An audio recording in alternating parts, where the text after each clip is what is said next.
Boa noite, começando agora a nossa live Start com o Stetter na segunda-feira, dia 17 de maio de 2021. Essa live especial, principalmente porque vamos tratar de assuntos bastante importantes, né? A gente vai falar sobre o que eu prometi ao longo das últimas horas aí nas redes sociais, muita gente observou e ficou, né, um tanto quanto ansiosa. A gente viu muitas pessoas, né, mandando mensagem ao longo do dia querendo saber sobre as empresas com os maiores potenciais de alta, de acordo com o Sell-Side, por setor, né? Eu soltei a coisa de 2 semanas atrás as empresas com os maiores potenciais de alta da Bolsa como um todo, só que a gente observa lá dentro que muitas empresas do setor de construção civil fazem parte, né, desse grupo seleto.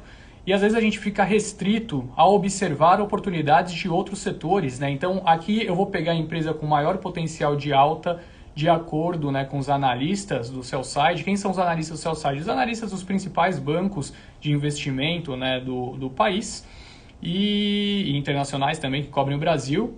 Tiro, né, uma média ali, descarto as opiniões mais defasadas, antigas e que não tem nada a ver com o que está de fato acontecendo com a empresa. E depois a gente chega então, né, nesse grupo, conseguindo analisar todas as empresas de cobertura da Guide Investimentos com os maiores potenciais de alta, tá? Uma boa noite a todos, pessoal mandando aqui um monte de mensagem, aproveitando para entrar, se adaptando ainda esse novo dia, né, de live. O pessoal já estava bastante acostumado com a live de domingo, já era, né, de fato uma live que estava dando super certo. Agora aqui na segunda-feira acho que fica mais simples, né, para a gente conseguir se encontrar. De toda forma, caso não consiga observar, né, ficar presente ao longo de toda a live, lembrar que também postarei logo quando acabar aqui no IGTV e no YouTube, tá? Então essa live fica salva lá. De repente, se teve alguma parte interessante que eu falei, vocês querem mandar para algum amigo, algum grupo, vai ficar postado lá no YouTube e também aqui no IGTV. Muito obrigado pela presença de todos. Vamos começar falando. Esse tópico que eu disse que eu vou trazer, né, as empresas com os maiores potenciais de alta por setor, será o último, né? Obviamente a gente tem que deixar o melhor para o final. Vamos começar falando sobre algumas outras questões. Eu vou passar um pouco do panorama para a Bolsa atual. O pessoal me pediu no Twitter para comentar o cenário, principalmente para 2 empresas, para Banco do Brasil e Petrobras. O pessoal tem observado que os resultados foram fortes, mesmo em meio àquela crise política que aconteceu. E devido a isso, é óbvio que eu não vou deixar passar em branco essa pergunta, tá? Eu vou abordar bastante desse tema, eu vou falar sobre o que está acontecendo na Bolsa nesse momento, porque a Bolsa aqui está subindo, enquanto nos Estados Unidos a Bolsa cai, né? Eu acho que é super importante esse ponto. Passar pelas principais notícias dentro dos últimos 2 dias de pandemia e vacinas, tá? Então é natural que a gente está vendo um reflexo grande na nossa bolsa, como isso tem feito preço, né? Então é natural que eu aborde um dos tópicos sobre isso. As principais notícias corporativas, cenário para petróleo, minério, claro que não dá para deixar passar, e depois a gente entra naquele tema que eu abordei, tá? E algumas notícias também de IPOs, né? Tem muitas ofertas acontecendo, muitas ficando pelo caminho. Claro que eu não posso entrar no detalhe de cada empresa, mas eu posso entrar no detalhe do cenário que está acontecendo e vai ser um prazer, então, poder ajudá-los, tá? Fiquem à vontade também, já deixo aberto aqui o espaço para Q&A. O pessoal que entra toda semana sabe que eu sempre priorizo as primeiras mensagens, tá?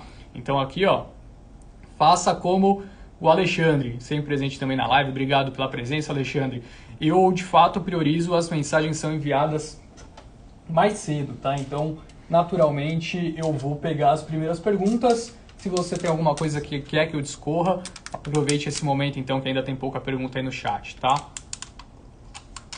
Então é isso, pessoal. Vamos começar aqui falando sobre Bolsa. A Bolsa hoje fechou com mais uma alta na casa dos 1.000 pontos, né? A gente viu esse cenário se repetindo na sexta-feira. Quinta foi um dia até que interessante, mas sexta principalmente, e hoje, né, a Bolsa voltou a ganhar mais 1.057 pontos, se aproximando novamente do patamar de 123 mil, né, enquanto a gente viu o S&P, Nasdaq, Dow Jones, todas as bolsas norte-americanas recuando. Tivemos um cenário que tem demonstrado, né, um pouquinho mais de resiliência na nossa bolsa brasileira, o que também nos traz um otimismo, né? Eu tenho uma perspectiva bastante positiva para a bolsa, deixei mais do que claro na Start com o Stetter da semana passada. E a gente começa então abordando esses temas, tá? Hoje os principais destaques, né, dentre as principais altas do dia. Se a gente observar as principais altas do dia, a gente vai observar, né, que JHSF subiu quase 5%, Iguatemi subiu mais de 3%, BTG Pactual subiu 3% também, Braskem subiu 3%.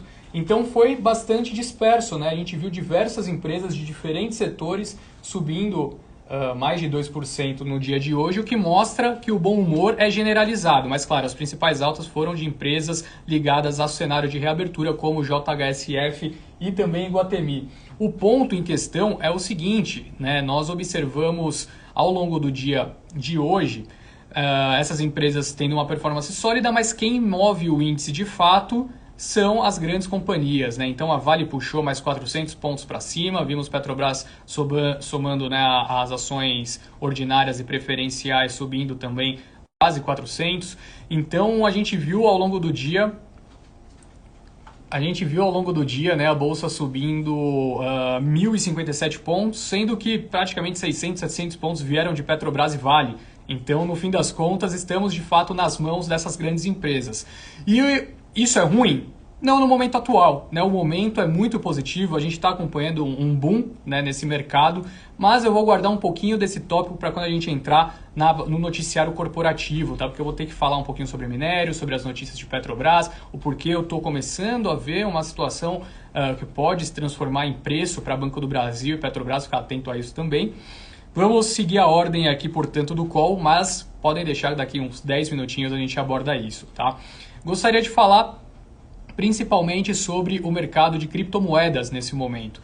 Observamos Bitcoin caindo mais de 12%, Ethereum caindo, né, mais de 10%, o próprio Dogecoin, que teve uma resiliência, né, dos investidores que gostam de meme, segurando ali o papel, querendo acompanhar esse boom, né, esse Fear of Missing Out, comandado principalmente por Elon Musk. E no fim das contas, né, foi o próprio Elon Musk que prejudicou a cotação das criptomoedas na sexta-feira. Ele postou no Twitter que ele deu a entender, né, que a Tesla poderia começar a desfazer da sua posição comprada em Bitcoin, e isso demonstrou, né, por conta de questões ambientais. Para quem não sabe, você precisa minerar o Bitcoin, né, e para você minerar um Bitcoin você gasta muita energia. Hoje, só a mineração de criptomoedas gasta o equivalente ao que a Argentina consome de energia no ano, tá? Então, de fato, é algo preocupante em questões ambientais. Elon Musk levantou essa bola. Não me parece, né, ser correto afirmar que ele não sabia disso antes, né? Ele sabia, com certeza, deu um boom na criptomoeda, vendeu lá em cima e fica brincando com o mercado. Porque não é um mercado regulado, não tem uma SEC, não tem uma CVM, não tem alguém para ir lá e puxar, né,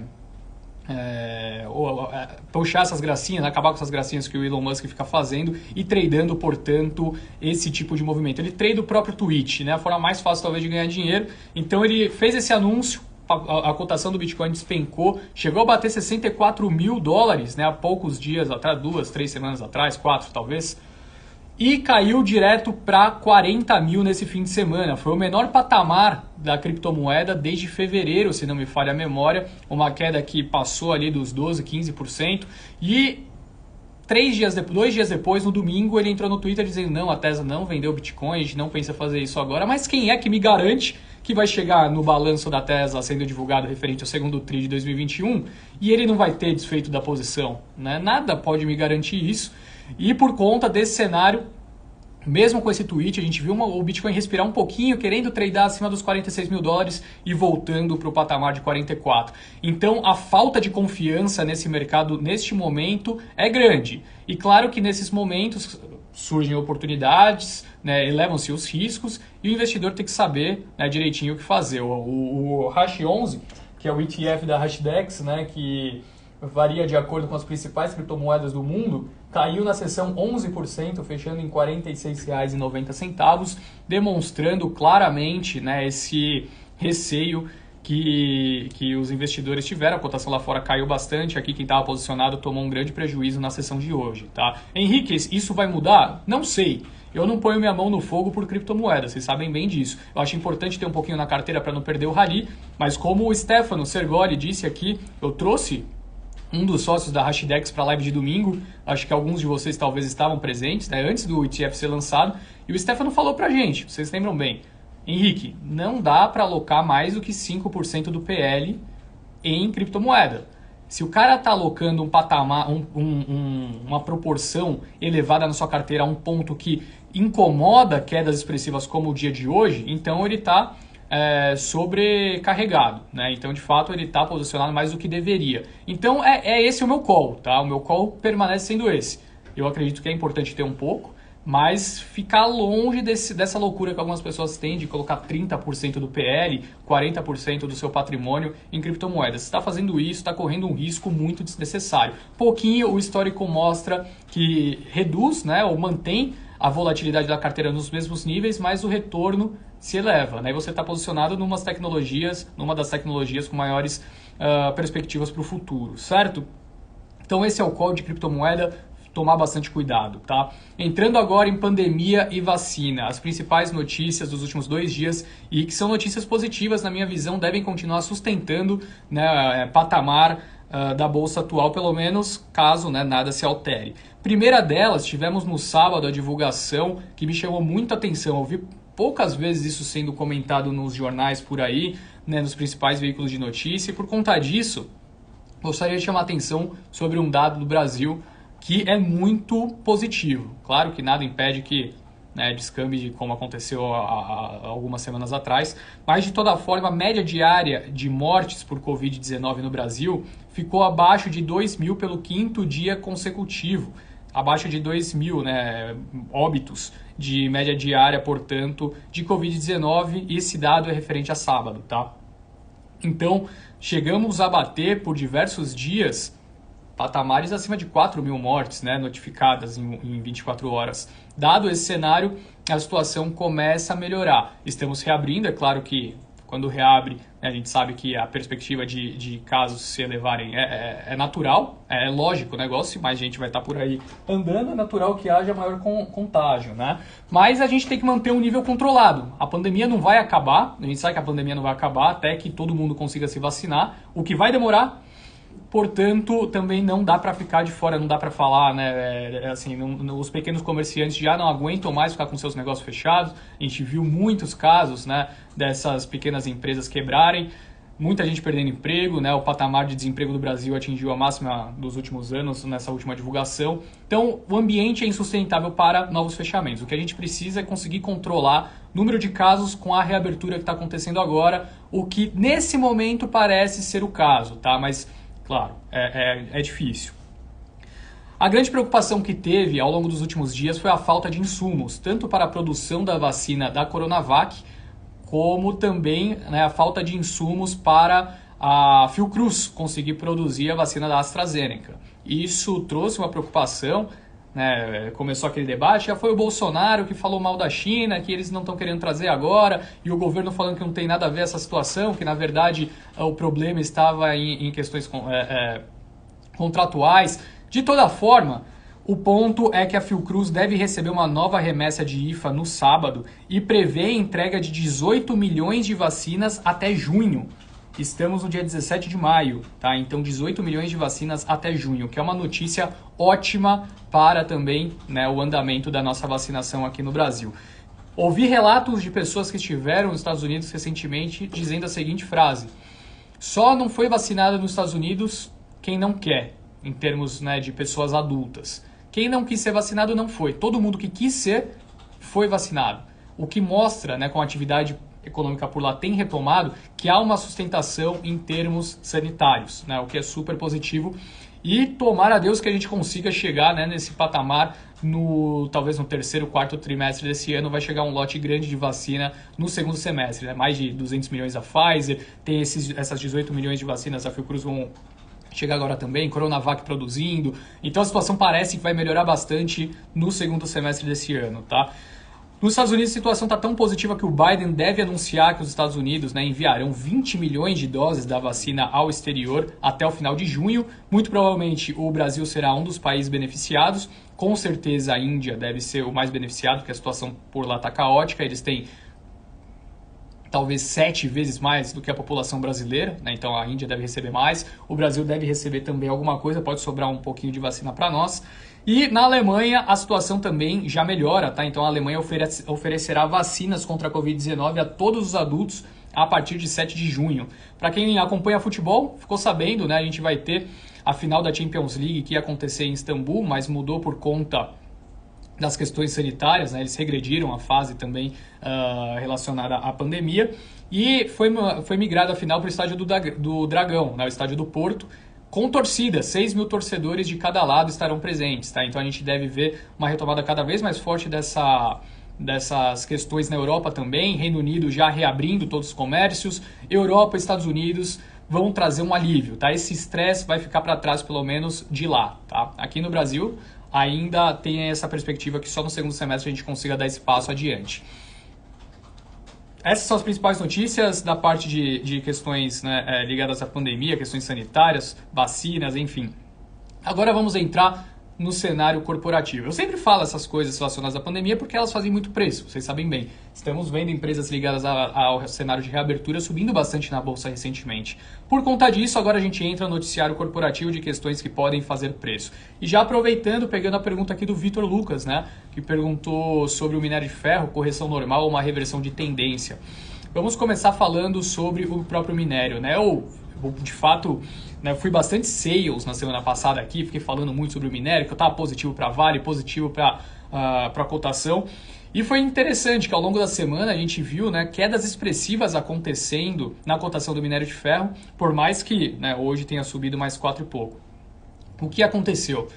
A China, sempre quando tem algum produto, né, que é essencial para o país e que naturalmente acaba, às vezes, tendo, né, uma grande apreciação devido a questões econômicas, como é o caso das commodities, ela tenta arrumar algumas maneiras de reduzir essa volatilidade, né, essa apreciação. Então ela fez isso, né, estipulando questões ambientais para a cidade de Tangshan, que é o principal polo siderúrgico, alguns meses atrás. Isso deu uma baqueada na cotação do minério de ferro, mas poucos dias depois voltou a disparar porque o fundamento macro está muito forte.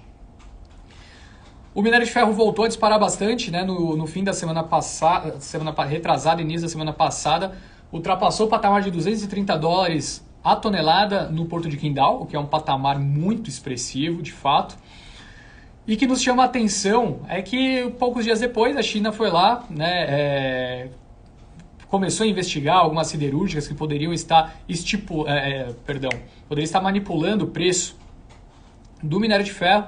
Essas restrições fizeram com que o patamar da cotação do minério voltasse, né, a recuar de maneira expressiva, mas que permaneceu acima dos $200 a tonelada. E na reabertura do mercado nessa segunda-feira, né, então de manhã a gente já tinha cotação porque obviamente a China trada na nossa madrugada, o minério de ferro disparou mais 4,3% no Porto de Qingdao, fechando no patamar de $217,77 a tonelada, o que é um patamar muito expressivo. Aí entra a pergunta feita pelo nosso amigo aqui, o Vitor Lucas, né? O minério de ferro, a tendência se reverteu com essas realizações que ocorreram ou permanece positiva, né? A tendência permanece sólida. Nada mudou em termos de fundamentos globais que justifiquem uma queda expressiva. Agora o ponto, esse patamar de $217, $218 a tonelada, na minha visão, ele é um patamar insustentável. É muito alto, é muito alto. Então se a gente vê uma realização até o patamar de $170 a tonelada, 160, ainda é ótimo. Os grandes bancos, as principais instituições financeiras que cobrem Vale, não possuem esse patamar de preço para o ano, tá acima de $170. Está todo mundo trabalhando 130, 140. Se bater 170, 180, a gente deve ver pagamentos adicionais de proventos, o que nos leva a crer que mesmo o patamar atual que a Vale negocia, 112, 115, a gente deve ver um dividend yield muito elevado para a empresa, ou seja, patamar de dividendo no ano talvez na casa de 8 a 9, podendo até superar os 10%, ainda mais porque ela está fazendo recompra de ações, né? Tem investido na distribuição dos lucros aos seus acionistas e também nas suas próprias ações, né? Então, isso só mostra como a perspectiva dos próprios executivos permanece sólida para a Vale, tá? Então, sobre minério de ferro e Vale, continuo tendo a mesma visão da semana passada, gosto, acho que tem muito espaço ainda. Se não vier em termos de retorno de capital, vem através de proventos, é um grande nome, deve ser o principal destaque desse ano. Não em termos de valorização, mas em termos de relação risco e retorno, né? A Vale tem a melhor relação risco e retorno da nossa bolsa em 2021, tá? Nos Estados Unidos, entrando agora no assunto relacionado a petróleo, não sei se vocês, né, observaram, eu cheguei a comentar sobre isso nos Morning Calls, eu não lembro se eu já tinha falado sobre isso na semana passada no Start com o Stetter ou se aconteceu depois. Tem uma empresa chamada Colonial nos Estados Unidos, é a principal empresa que comanda, né, que controla oleodutos no país. Teve um ataque cibernético, parece que foi um grupo de hackers do leste europeu, alguma coisa assim. Esse grupo de hackers conseguiu invadir o sistema da Colonial e para que ela conseguisse proteger desse grupo, o que ela precisou fazer? Derrubar todo o sistema. Então ficou desligado o sistema por alguns dias. E para retomar não é simples, né? A gente está falando de um país inteiro que depende dos oleodutos para a logística do mercado de óleo e gás. Então isso trouxe uma escassez de oferta em algumas regiões dos Estados Unidos que já tem se normalizado depois que houve essa retomada, né, nos últimos dias das operações da Colonial, mas ainda tem algumas regiões sofrendo com escassez, tá? Então a gente viu um reflexo na cotação do petróleo por alguns poucos momentos e na minha visão isso não deve ser algo em termos, né, que a gente deve levar quando a gente analisa uma empresa em termos de fundamento, tá? Foi uma questão pontual, gerou um ruído de curto prazo, mas nada muda no longo prazo. Agora, o longo prazo para mim ainda também é positivo, né? Essa aceleração da vacinação na Europa que eu comentei alguns minutos atrás tende a ter um impacto muito forte na demanda por combustíveis na região. Estados Unidos já voltou com tudo, Europa voltando com tudo, China já há muito tempo voltando com tudo e os países emergentes sofrendo, né? Então, isso continua trazendo uma perspectiva positiva, né?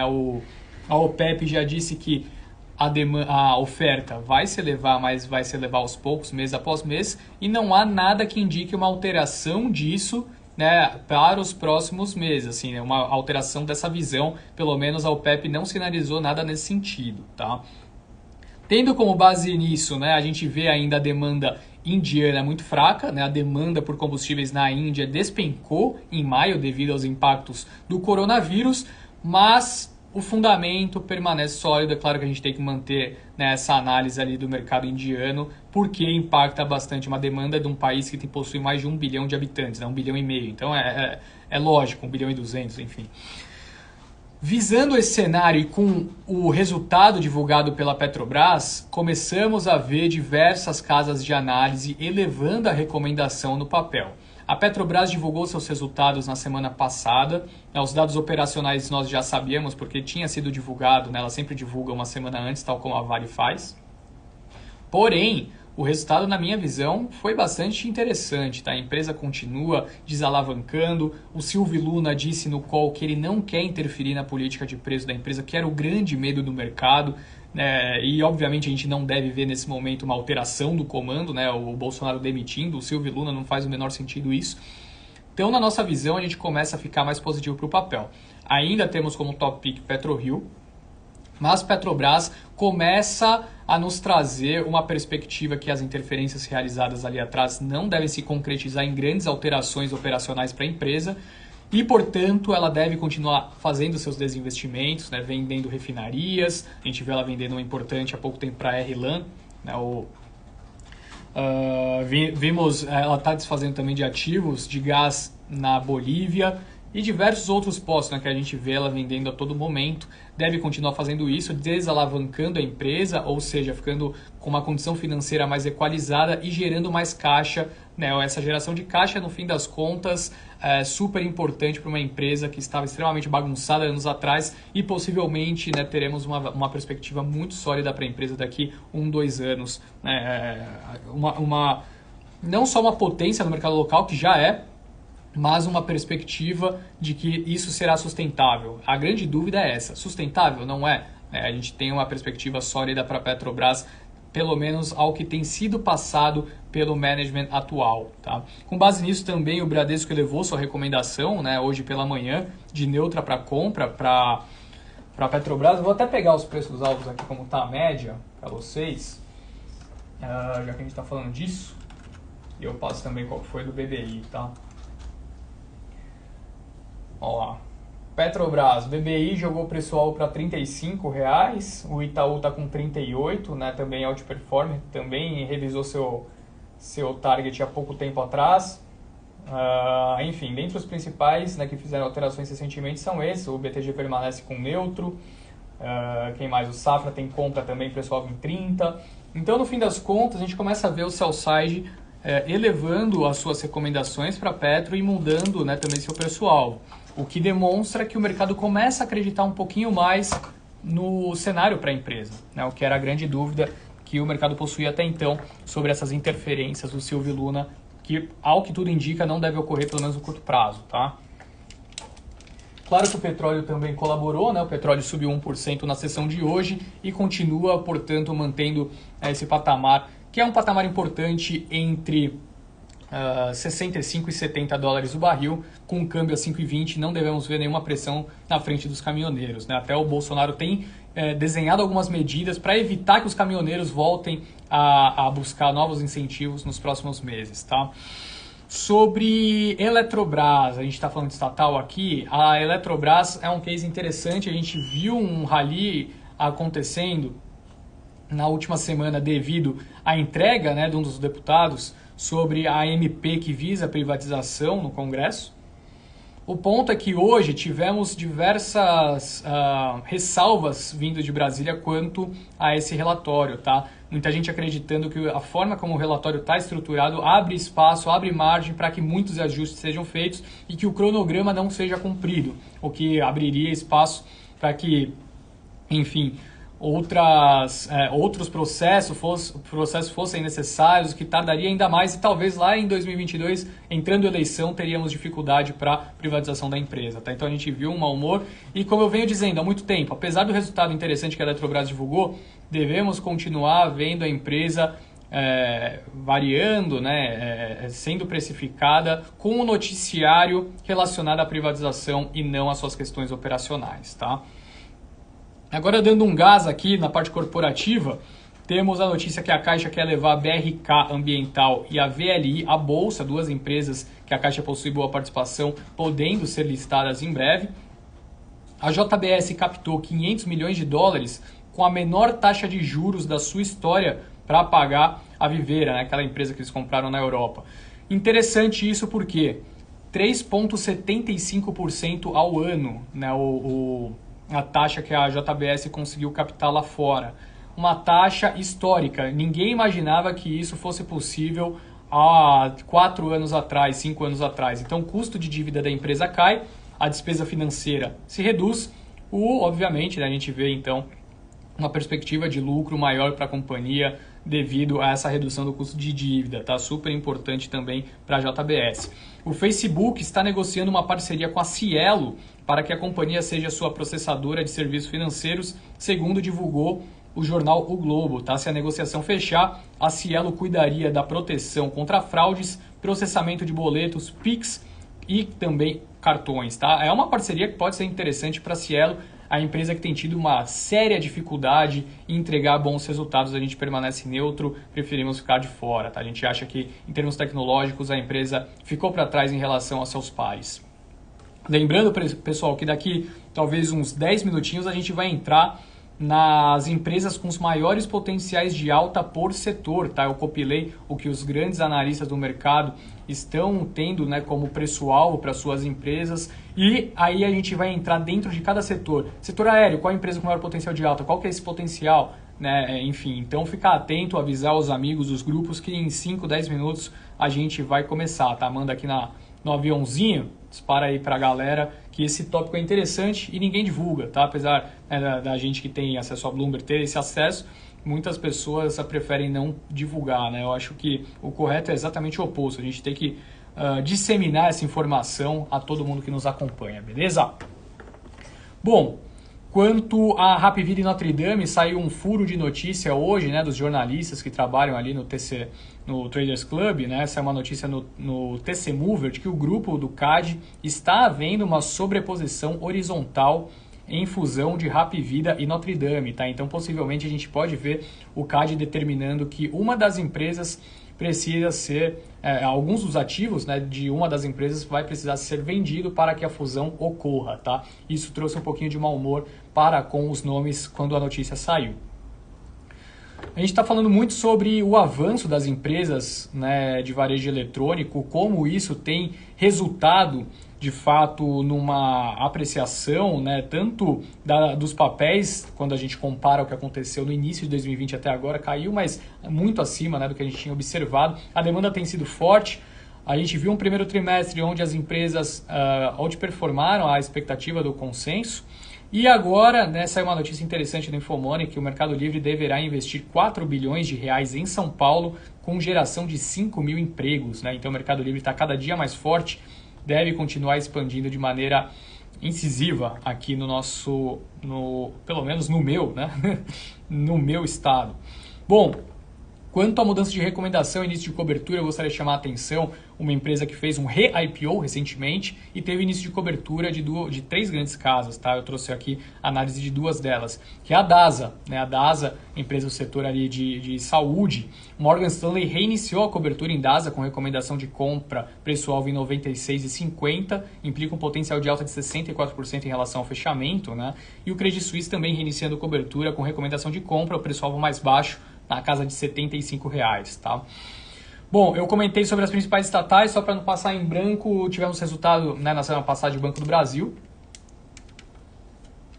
Um resultado que foi forte, tá? Me surpreendeu bastante a capacidade de entregar um resultado operacional interessante, mesmo, né, em meio ainda a uma dificuldade devido às questões de pandemia, né, ainda por ser um banco mais exposto a pessoas, né, de classe de renda mais baixa, o que naturalmente traz, né, uma perspectiva de maior variação em momentos de crise. Dado esse contexto, vimos um resultado que nos trouxe uma perspectiva interessante para o nome, tá? Passado o fato da alteração também no comando, com os resultados continuando, né, a aparecer, e uma perspectiva de retomada ao longo, né, desse ano, pode ser um dos nomes que deve mais destravar valor dentro do setor financeiro, tá? Então, nossa top continua sendo o BTG Pactual, de longe para o setor financeiro, mas dentre os grandes bancos, Bradesco e Banco do Brasil, os resultados nos chamaram a atenção, tá? Itaú Unibanco, não gostamos do resultado, achamos que até surpreendentemente tem tido um impacto maior em questões de pandemia e dificuldade em reduzir custos, né? Então, de toda forma, a gente olha com mais carinho agora para esses outros nomes. Quanto a ofertas, breve comentário, a gente viu Get Ninjas estreando na bolsa hoje. A Get Ninjas que teve sua precificação do IPO abaixo da faixa indicativa, né? Ou seja, havia uma faixa indicativa para o IPO, ela saiu abaixo dessa faixa, a demanda, né, os investidores jogaram para baixo, pediram desconto nessa oferta. E na estreia, né, estreou caindo mais 4, né? Então fechou hoje deixa eu ver aqui o valor certinho. Get Ninjas fechou hoje a R$ 19,18, né? O IPO foi precificado em 20.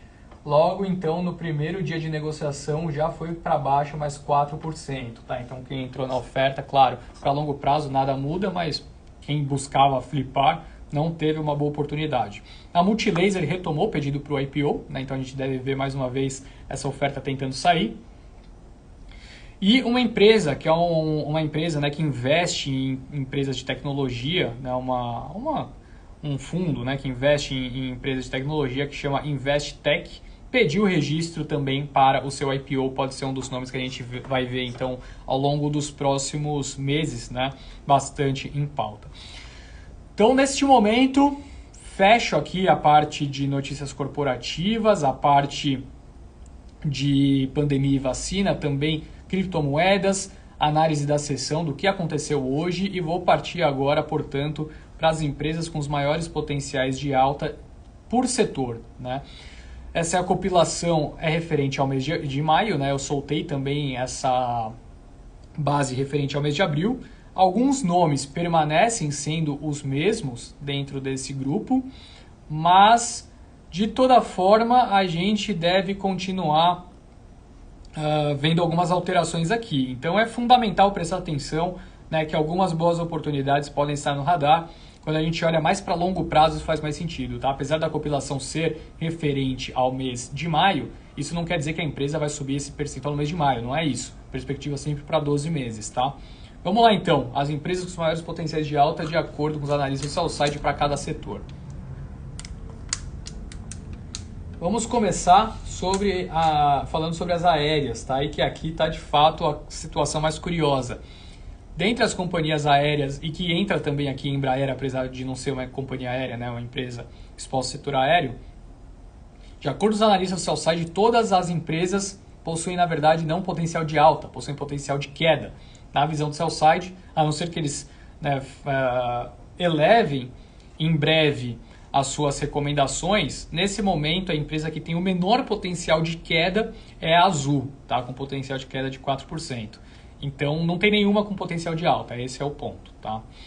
Sobre açúcar e etanol, temos a empresa que fez a IPO não há muito tempo atrás, Jalles Machado, né? Para quem não conhece, é JALL3, com potencial de alta de 23%, segundo os analistas, né, do sell-side. E antes que eu continue, vou pedir para vocês enviarem aqui. Qual empresa vocês acham que é com maior potencial de alta dentro do setor de óleo e gás? E também qual empresa que tem o maior potencial de alta dentro do setor de varejo eletrônico, tá? Vou deixar essas duas para o final. Então, mandem aí qual vocês acham e aí a gente vai chegar numa conclusão juntos, tá? Vou passar para vocês aqui direitinho, mas só para a gente aproveitar então, quero ver também a opinião de vocês, quero sentir o que vocês estão analisando no mercado, beleza? Boa, Júnior. Júnior Sidney começou aqui, ó, Petrobras, o Esteves investindo aí, sim, hein? Esse garoto é brabo. Para quem não conhece ainda, segue ele aqui. Esse garoto é bom. Bom, vamos lá. Alimentos e bebidas. Grupo Mateus, GEMAT 3, com potencial de alta de 47%. Bens de capital, Aeres, com potencial de alta de 37%, segundo os grandes analistas. Já vou adiantar, teve gente aqui acertando, hein? Mas a galera tá errando feio em um dos setores, eu não vou falar qual que é. Bens de capital, então, portanto, Aeres, com potencial de alta de 37%. Concessão rodoviária, Eco Rodovias, potencial de alta de 19%. Opa, alguém acertou, hein? Alguém acertou aí no de óleo e gás. Concessão rodoviária, Eco Rodovias, com potencial de alta de 19%. Construção civil, que é o setor que mais aparece sempre, né, naquela lista das maiores potenciais de alta, que compila todas as empresas, né, coloca tudo na mesma lista, sem divisão por setor, é a Plano e Plano, na primeira posição, com potencial de alta de 78%, segundo os analistas, PL3. Consumo e varejo físico, né, a Dimed, ou Panvel, como muita gente fala, setor farmacêutico, com potencial de alta de 85%, segundo os analistas. Distribuição de combustível, a gente viu, né, estava... Na divulgação do mês passado, quem estava aqui era a BR Distribuidora, né? Divulgou o resultado, a gente tinha na semanal, subiu pra caramba e agora, portanto, a Ultrapar ultrapassou com um potencial de alta de 19%, segundo os analistas do sell-side. Deve ser 3R. Garotão, é isso aí. Educação, temos Cogna Educação com potencial de alta de 49%, segundo os analistas do sell-side. Energia, Neoenergia com potencial de alta de 50%. Instituição financeira, não está nenhum dos grandes bancos, tá? Quem está aqui liderando é o Banrisul, potencial de alta de 38%, segundo os analistas do sell-side. Locadora de veículos, a Movida se posiciona na primeira posição, o que é interessante, né? Se você observar, a Movida hoje subiu quase 5%, né? Subiu 4,9%, um papel que ainda apresenta queda de 16% nesse ano, e que, ao meu ver, não faz o menor sentido, tá? Continuo muito positivo para as locadoras, principalmente para a Movida. Potencial de alta é de 40%, segundo os analistas. De logística é a Sequoia, com potencial de alta de 58%. Mineração, quem se posiciona ali na liderança é Bradespar, potencial de alta de 23%, segundo os analistas do sell-side. Papel e celulose, Suzano, potencial de alta de 33%. Óleo e gás, meus parabéns aqui, deixa eu ver quem tinha acertado. Conte RB, meus parabéns, garoto. Potencial de alta de 3R Petróleo de 50% segundo os analistas sell-side, tá? Acima de PetroRio, acima de Petrobras também, tá? Então é um nome que os analistas veem maior potencial ali dentro do setor. Proteína animal, quem lidera é Minerva nesse momento, com potencial de alta de 53% segundo os analistas do sell-side. Já afirmei algumas vezes, minha top pick é Marfrig e JBS. Nesse momento, Marfrig, tá? Que eu acho que o BNDES deve vender lote de JBS em breve. Saneamento básico, Sabesp, potencial de alta de 46%. No setor de saúde, tivemos uma alteração. Agora quem se posiciona entre os maiores potenciais de alta é a Qualicorp, com potencial de 48%. No setor de seguros, BB Seguridade, BBSE 3, com potencial de alta de 38%, segundo os analistas também do sell-side, tá? Agora nós estamos chegando no fim, vamos passar para shoppings, com Allianz Sonae na liderança, potencial de alta de 20%, Alço 3. Comentário importante aqui, Petro Recôncavo é um nome interessante também. Sobre Petro Recôncavo, eu infelizmente não posso falar mais, tá? Assim, mais não, na verdade não posso falar ainda, porque foi um IPO muito recente, tá? Então a gente distribui, não pode falar. Vai ser publicada essa lista? Vai, eu com certeza vou publicar. Suzano, endividada até a tampa. Na verdade, ali é um case que é difícil, tá? É difícil de entender, assim, claro, se você não analisa a fundo, porque ela de fato tem um endividamento alto, endividamento dolarizado, e com prejuízos há algum tempo. Só que esses prejuízos são muito devido à variação cambial, devido ao patamar de câmbio elevado. A empresa está gerando muito caixa, mesmo com o prejuízo, que é um prejuízo contábil que aparece, tá? Então, no fim das contas, tem que tomar cuidado na análise de Suzano por conta disso. Nós gostamos do case, tá? Sobre tecnologia, uma empresa que até coloquei hoje na nossa carteira semanal é a Mosaico, tá? A Mosaico na primeira posição do setor com potencial de alta de 60%, segundo os analistas do sell-side. Telecomunicação TIM com potencial de alta de 64%, está um pouquinho acima da Oi, tá? A Oi está com potencial de alta de 61%, se eu não me engano. E na primeira posição de varejo, muitas pessoas enviaram aqui, né, a empresa, muita gente acertou, por isso que eu nem fiz muita graça, porque ficou mais fácil, né? No varejo, primeira posição é de Via Varejo, tá? Com potencial de alta ali, então, de 55%, segundo os analistas do sell-side, tá? A gente viu nossa carteira semanal da última semana tendo uma performance mais baixa, né, do que o benchmark, caiu algo em torno de 2%, principalmente devido a Marfrig, divulgou seus resultados, o mercado realizou, né, bastante, teve uma queda expressiva. Para essa semana fizemos duas alterações, tá? Vou até abrir aqui para não falar besteira, eu sei de cabeça essa parte, mas prefiro conferir para não passar informação errada para vocês, tá? Então, vamos lá. Sobre nossa carteira semanal, vou passar todos os dados, eu tenho feito isso toda semana aqui e é importante, né? Mesmo em semanas piores, vale falar, é necessário. Nossa carteira semanal, então, eu retirei nessa semana BR Distribuidora e Marfrig, essas duas alterações. BR Distribuidora, primeiro, devido à forte valorização que a gente viu na última semana, foi o papel que segurou as pontas e, devido a essa valorização, preferi colocar o lucro no bolso e sair da posição. A outra, Marfrig. Henrique, você não gosta demais de Marfrig? Você tirou agora da carteira semanal? Não, continuo gostando. Para longo prazo é um nome para mim. A gente surfou um pouquinho da expectativa do resultado. O resultado veio, teve uma realização forte, né? 2, 3 dias depois, a gente retirou o papel da carteira para migrar para nomes que a gente vê um potencial maior no curto prazo. Para longo, a gente continua muito positivo, tá? Quem entrou na nossa carteira nessa semana foi Localiza e Mosaico. Então, Mosaico comentei agora, vai divulgar os resultados nessa noite, não sei se já divulgou, vai divulgar nas próximas horas.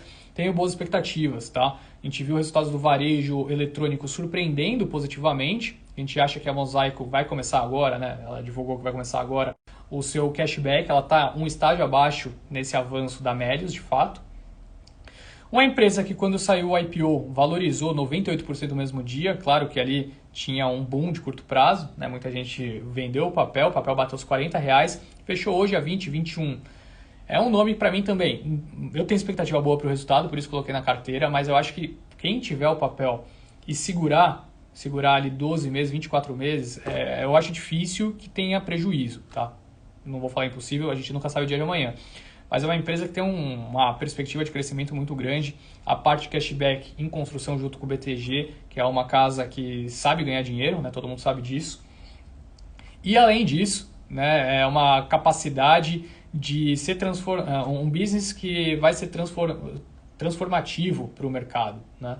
Então, a partir do momento que ela oferecer cashback para o Buscapé, para o Zoom e mergulhar em serviços financeiros, como que é o que a Melius está fazendo agora, é um horizonte de crescimento infinito no país, né? Então, eu vejo com muito bons olhos esse posicionamento. É claro, né, que essas pressões que nós estamos observando nos yields dos treasuries de 10 anos, principalmente com perspectivas, receios quanto à inflação nos Estados Unidos, pressiona empresas de tecnologia, pressionou lá fora, pressionou aqui e pode continuar pressionando, mas para longo prazo o cenário não se altera, né?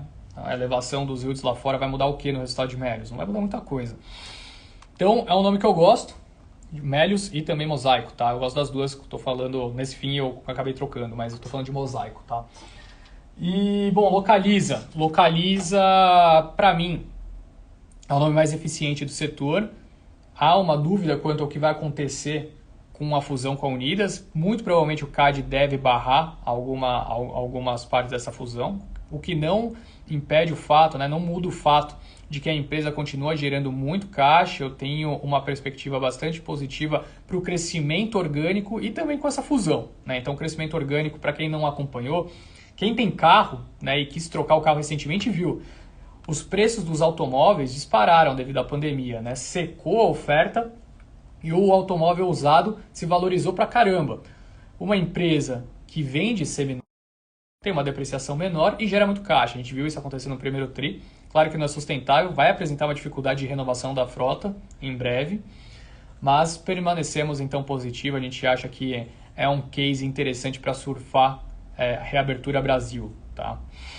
Os outros nomes que constituem nossa carteira, né, que a gente não alterou, segue sendo BTG Pactual, PetroRio e Vale, tá? Nomes que são nomes fortes, a gente não vê nenhum cenário de alteração em breve. Agora, pessoal, eu já passei tudo que eu tinha para passar, são 20 horas e 51 minutos, vou dar 9 minutinhos aqui até as 9 para a gente pegar as perguntas, tá? Eu prometi para o pessoal que entrou mais cedo que eu ia dar prioridade para as primeiras perguntas. Questão apenas de justiça aqui. Então vamos lá. Vamos começar com o Alexandre que mandou a primeira. Queda de 123 mil pontos. Minério de ferro continua subindo e os IPOs de hoje? Porto Seguro é uma boa com desdobramento? Algumas perguntas. Queda... essa parte de 123 mil pontos eu não entendi muito bem. Patamar de preço de 123 mil pontos. Minério de ferro, como eu disse anteriormente, se mantiver acima dos $170 já é lindo, tá? Então tem espaço para uma realização, mas já é lindo. Os IPOs de hoje eu não posso dar opinião sobre os IPOs, o que eu posso falar é que o cenário permanece forte, tá? Mas a demanda também tem exigido mais. Como a oferta é muito grande, os investidores têm sido mais restritos, cautelosos e exigentes, tá? Então o pessoal tem pedido desconto nas ofertas e se qualquer empresa aparecer achando que vai conseguir, né, vir ao mercado e acessar essa capitalização de uma maneira simples, essa empresa está enganada, tá? Então acho que serviu como sinalização que a partir de agora a gente deve continuar vendo um fluxo grande de ofertas, mas que não vai passar qualquer coisa e devemos ver uma grande, gigantesca oferta vindo no mês de junho, que é a oferta de Raízen, né, a joint venture entre a Cosan e a Shell, que o mercado espera que movimente pelo menos de 10 a 13 bilhões de reais, segundo algumas fontes, né, alguns jornais. Parece que já há investidores estrangeiros olhando com bons olhos, tá? Tem mudado um pouco o sistema, né, de ofertas aqui no Brasil, como é configurado. Não sei se vocês sabiam disso, mas até 2015, o grosso dos IPOs, quem levava era investidor gringo, né? Então, o investidor gringo vinha, tomava forte, né, as ofertas, e as ofertas, né, quando saíam, era devido a isso. O fato é que gringo tem entrado cada vez menos nas ofertas e quem tem puxado mais é institucional, os grandes fundos, né? Pessoas físicas têm crescido, né, em proporção, mas ainda é um percentual baixo. Você pega a média das últimas 20, 30 ofertas, um percentual ali de 7%, né? Então é um percentual baixo. Ainda estamos na mão de grandes gestoras. E quando a gente está na mão, né, de um seleto grupo de gestoras, é claro que não é qualquer oferta que vai sair. né? Então, é esse o ponto. Porto Seguro é uma boa com desdobramento. Alexandre, desdobramento, na minha visão, não faz preço, tá? Dá mais liquidez para o papel, mas na minha visão não faz preço. Porque não muda nada em termos de fundamento. O que aconteceu com o JBS? Boa pergunta, eu não sei exatamente sobre o que é essa dúvida, mas se for sobre a queda recente, né, o papel bateu 36, voltou para 30, fundamento continua tendo, né, mas saiu uma notícia há alguns dias atrás que o BNDES pode desfazer da sua posição em breve. O BNDES tem ali seus 20% de capital, sei lá, na empresa. Então, assim, o fundamento está forte, a demanda vai continuar elevada para o papel, mas o ponto é que a qualquer momento pode vir um lote muito grande e jogar, né, uma cotação lá para baixo. Enquanto a JBS não conseguir tirar essa âncora, que é o BNDES, vai ser difícil a gente ver uma grande explosão. Toda hora que sai uma notícia como essa, o pessoal vai desfazer, esperar a venda do BNDES. Então, a pressão de curto prazo, quando o BNDES sair, vai ser uma grande notícia para o futuro da empresa, tá? Comente sobre Leve 3, disparou. Fernando, gostaria de comentar, mas infelizmente eu não cubro, tá?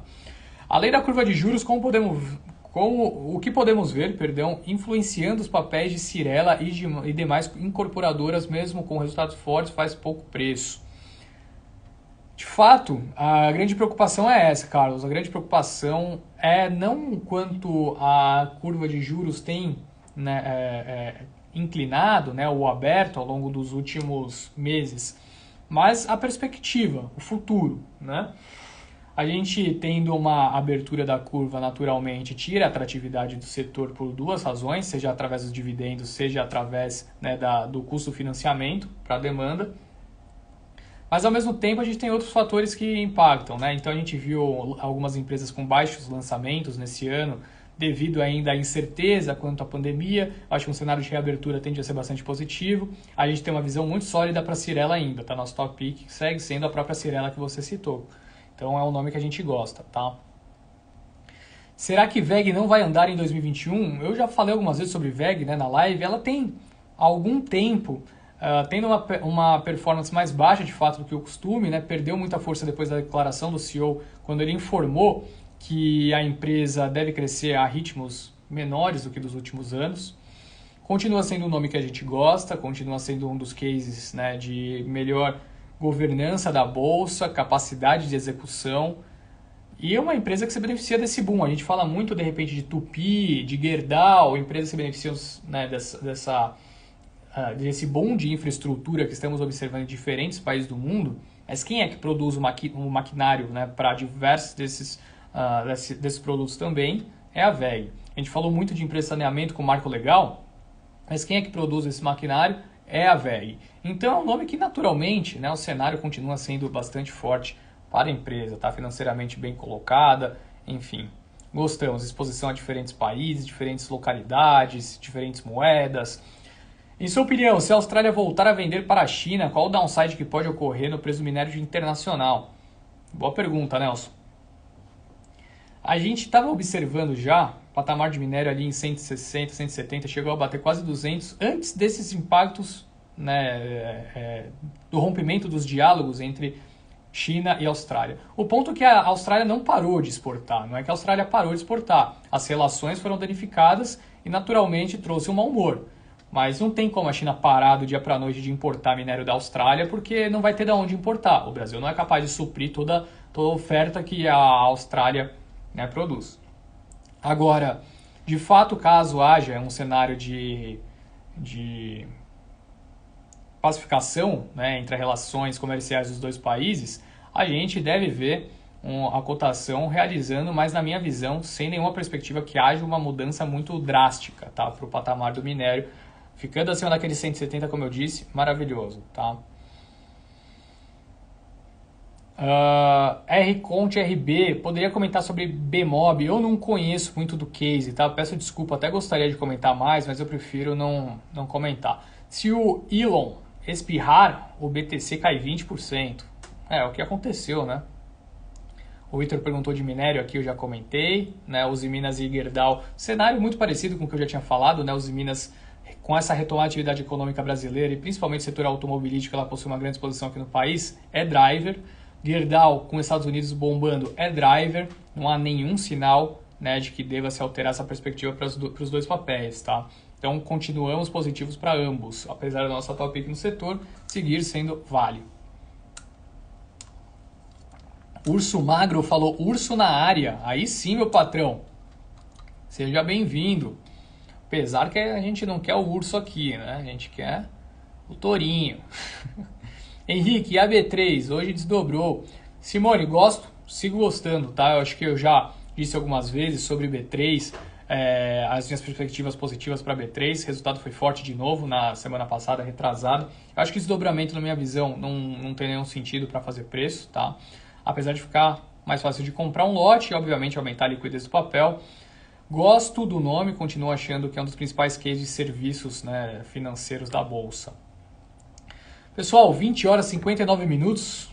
Peço desculpas por não completar esse minuto final aqui da nossa live, mas como vocês provavelmente já devem ter percebido, minha voz está acabando, tá? Amanhã cedo eu vou começar, né, o Morning Call na parte de equities por volta das 8h50 no Instagram da Guide. O Beirute entra um pouquinho antes de mim, 8h40, para passar a parte de macro. E, enfim, semana que vem tem mais dessa live, então divulgue aí para seus amigos. Eu vou postar essa live no IGTV, vou postar essa live no YouTube e vou postar também as empresas com os maiores potenciais de alta por setor. Vocês já sabem, mas se quiserem mandar, né, se vocês quiserem mandar para algum amigo, é só disparar depois o post que eu vou colocar, tá bom? Obrigado pela presença de todos, por fazer companhia nessa noite fria de segunda-feira.